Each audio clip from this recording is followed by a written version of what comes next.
d'Ares III et le Martien. Dans le roman Le Martien d'Anne Dewar, Mark Watney, un astronaute naufragé, passe le plus clair de son temps à Ares III, un site dans le sud d'Acidalia Planitia. D'après le livre, Acidalia est une région plate et facile à traverser avec un véhicule. L'astronaute fait même le trajet aller-retour jusqu'au site d'atterrissage de Pathfinder.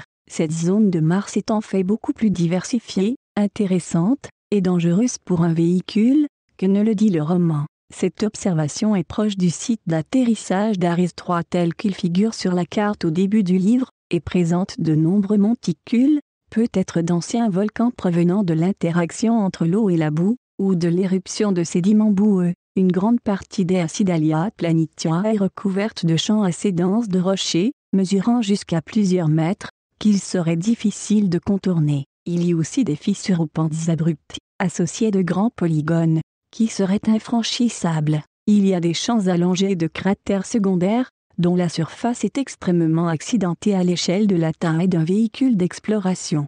Quand le héros arrive dans Arabia Terra, cette région est décrite comme plus rocheuse qu'Acidalia, mais dans la réalité c'est plutôt le contraire. Une bonne partie d'Arabia est recouverte de poussière et lisse à l'échelle d'un rover. On s'imagine volontiers qu'à une surface lisse à grande échelle, de l'ordre du kilomètre, correspond une surface lisse à petite échelle, de l'ordre du mètre ou de la dizaine de mètres. Souvent sur Mars, on voit le contraire, de vastes régions basses et plates sont affouillées par le vent qui enlève les matériaux fins, et il ne reste que des rochers et le substratum érodé.